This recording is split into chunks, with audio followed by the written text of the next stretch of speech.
আসসালামু আলাইকুম। নতুন একটা রেসিপির সাথে সবাইকে আবারও ওয়েলকাম করছি। আর আজকে আমি আপনাদের সাথে কোনো রান্না শেয়ার করছি না, আমি আজকে আপনাদেরকে তৈরি করে দেখাবো রোস্ট মশলা। যে কোনো প্রকার রোস্ট, বিয়েবাড়ি হোক অথবা ঘরোয়া কিংবা মুরগ মুসল্লম, সেই সব রান্নায় রোস্ট মশলাটা অবশ্যই জরুরি। আর সেটা যদি তৈরি করা হয় ঘরে, তাহলে আরও বেশি ফ্লেভারফুল হয়ে যায়। বাইরের কেনা মশলার চেয়ে ঘরে তৈরি মশলার ঘ্রাণটা অনেক বেশি থাকে। আর খুব সহজভাবেই অল্প কয়েকটা মশলা দিয়ে কিভাবে শাহি একটা রোস্ট মশলা তৈরি করা যায়, সেটাই আমি আজকে আপনাদের সাথে শেয়ার করব। চলুন তাহলে এই রেসিপিটা দেখে নিই। মশলা তৈরির জন্য প্রথমে আমি একটা প্লেট নিলাম, আর এখন কি কি মশলা এতে লাগবে সেগুলো আমি এক এক করে দেখিয়ে দিচ্ছি। প্রথমেই নিয়ে নিলাম 1 টেবিল চামচের মতো সাদা এলাচ, এর সাথে নিচ্ছি দারচিনি, আর দারচিনির পরিমাণটাও ছোট ছোট টুকরো করে চামচের হিসেবে 1 টেবিল চামচ পরিমাণ নিচ্ছি। 1 চা চামচ নিচ্ছি লং। লবঙ্গের ফ্লেভারটা অনেক স্ট্রং, সেজন্য পরিমাণে একটু কম নিলাম। 1 চা চামচ নিচ্ছি জয়ত্রী। বড় একটা জয়ফল নিয়ে নিলাম। 1 চা চামচ নিচ্ছি শাহি জিরা। সাদা জিরা নিচ্ছি আমি 1 চা চামচ। একটা নিয়ে নিলাম শাহি এলাচ বা কালো এলাচ যেটাকে বলে। ব্যাস, এই হলো আমাদের উপকরণ। এবারে এগুলোকে একটু ভেজে নেওয়ার পালা, তবে সব মশলা আমি ভাজবো না। আমি এখানে একটা তাওয়া গরম করে নিয়েছি।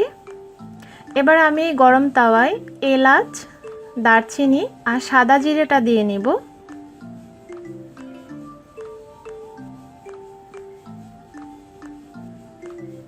শুধুমাত্র এই 3টা জিনিসই আমি এখানে ভেজে নিব, বাকিগুলো কিন্তু আমি ভাজবো না। এবারে চুলার আঁচটাকে আমি মিডিয়ামে রেখে অনবরত নেড়ে চেড়ে একটুখানি ভেজে নিব। আর এই সময় কিন্তু নাড়ানোটা থামানো যাবে না, অনবরতই নাড়তে হবে, নইলে কিন্তু কোথাও ভাজা হবে আবার কোথাও ভাজা হবে না। খুব বেশিক্ষণ ভাজার দরকার নেই, 1 মিনিট ধরে ভাজলেই মশলা থেকে খুব সুন্দর একটা ঘ্রাণ বের হবে। ভাজা হয়ে গিয়েছে, এবার আমি চুলাটা বন্ধ করে দিলাম। এবার মশলাগুলোকে নামিয়ে হালকা একটু ঠান্ডা করে নিব, খুব বেশি ঠান্ডা করা যাবে না। মশলাগুলো আমি আবারও প্লেটে ঢেলে নিয়েছি বাকি সব মশলার সাথে। এখন আমি একটা গ্রাইন্ডার জারে সবগুলো মশলা নিয়ে নিচ্ছি। আপনাদের কাছে যদি মনে হয় তাহলে জয়ফলটা একটু ভেঙে থেতলে দিতে পারেন, তাহলে গ্রাইন্ডারের উপরে চাপ পড়বে না।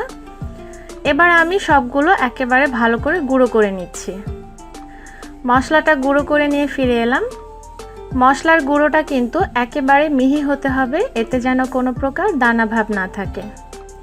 আপনারা আপনাদের সুবিধা মতো পাটায়ও গুঁড়ো করে নিতে পারবেন। তৈরি হয়ে গেল আমাদের হোমমেড রোস্ট মশলা। এই মশলাটা আপনারা পরিষ্কার এয়ারটাইট কন্টেনারে ভরে প্রায় 3-4 মাস পর্যন্ত বাইরে রেখেই সংরক্ষণ করতে পারবেন। আর এই মশলা দিয়ে রান্না করতে পারবেন অনেক মজার মজার বিয়েবাড়ি স্টাইল অথবা ঘরোয়া স্টাইলের যে কোনো প্রকারের রোস্ট। আর এই মশলা দিয়ে খুব মজার একটা রেসিপি সামনে আমার চ্যানেলে আসছে, সেটা দেখতে অবশ্যই আমার চ্যানেলে চোখ রাখুন। দেখা হবে পরের ভিডিওতে। সবাই ভালো থাকুন, সুস্থ থাকুন। আজকে বিদায় নিচ্ছি। আল্লাহ হাফেজ।